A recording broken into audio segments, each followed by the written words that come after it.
Oh, hello everybody. Winston G. Cartman here, master cartographer, lover of maps. I'm here today to help you teach you about the 7 continents and the 5 oceans. But before we dive into our most basic view of the world, let's have a look at a globe, shall we? We shall. Well, this is what's called a globe.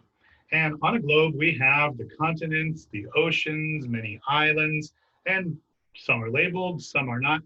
And the globe tends to be rather round, which almost perfectly represents our planet Earth. Our planet is actually what's known as an oblate spheroid. It's a little wider than it is taller, but overall, we could say it's round. And I just love globes since I was a child. Would just sit and study them. And sometimes they play that really fun game. If you have one at home, it's a lot of fun to do. You spin it and you say, wherever I land, that's where I'm going next. Oh dear, I'm headed to Libya, which presently Americans are not allowed to travel to. So isn't that interesting? We'll solve that problem at a later date. Well, here behind me is a map of the world. And to get a map to look accurate enough, now accurate's not the right word, just to get a map to be comprehensible to the human brain in a way that makes a lot more sense, sadly, we tend to stretch things and shrink things. And this map here is what's known as a Mercator projection. It's a projection of the map. And because a circle, when you take a circle and you flatten it out, doesn't end up perfect, what happens with the Mercator projection is that the northern half of the world ends up looking bigger than the southern. In truth, that's not accurate at all. South America is massive. Africa is huge, not like on this map. Places like Australia, Australia is much bigger than they're meant to be. And Greenland ends up being much bigger than it actually should be. And in your classes, I'm sure you're going to learn a lot more about sizes. But let's dive into the names of these places that we see behind me. I'm going to rattle them off real quick, and then we'll take a look at them with the names. First, we're going to start with the 7 continents. We have Asia, Europe, Africa. Way down here, we have Australia. Well, let's move over here. We've got North America and South America. Have we left any out? Let's count them again. North America, South America. Central America is not a continent. It's actually a part of North America. There's 2. We've got Africa, there's 3. Europe, there's our 4th one. Let's come over here. Asia, 5. Australia, that's 6. So where's the 7th? Smart guys. It's right down here at the bottom. This is Antarctica, home to penguins, research stations, and a whole lot of ice. So those are our 7 continents. Antarctica is by no means actually this large.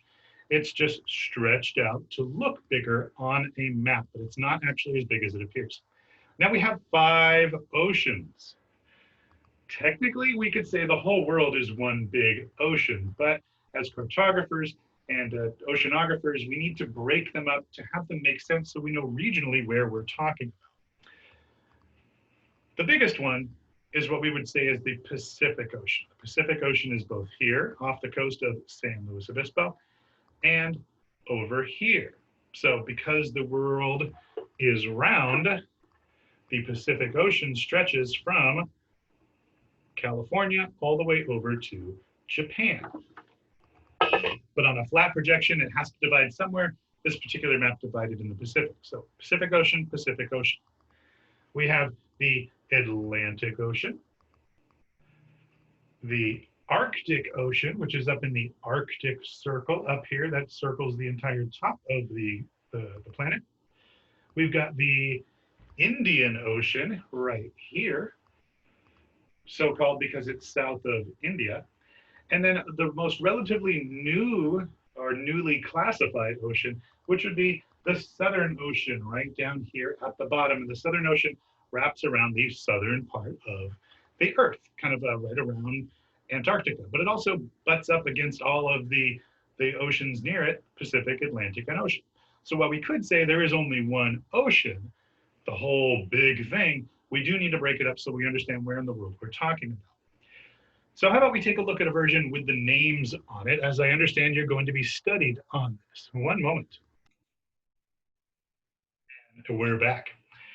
So this is a map that is labeled. This is one that you're going to probably want to use as a resource when you're studying. And let me move out of the way just a little bit, and you can take in the names for yourself. You can see we have Pacific Ocean, and a little cutoff on our projection here, but Pacific Ocean. The Atlantic Ocean, which goes up and down. The Southern Ocean, which stretches along the southern part of the globe. And of course, the Indian Ocean, and at the top, the Arctic Ocean. Notice it's Arctic, not Arctic. You want to make sure you add that C in there if you need to know how to spell it. And our 7 continents: North America, South America, Europe, Africa, Asia, and Antarctica, and Australia. Now, it is easy to sometimes get confused between the difference of continents, countries. I'm sure all of this is going to be explained to you, but basically a continent is a huge landmass, massive, massive piece of land. And in that can be countries. And those countries can be states or provinces, and those can be counties, and those can be cities, really itty bitty things until you get down to villages and then basically no habitations at all. So this, my friends, is the map of the world. I am Winston G. Cartman. Thank you so much for allowing me to come in and show you this map of the world today with our, how many continents?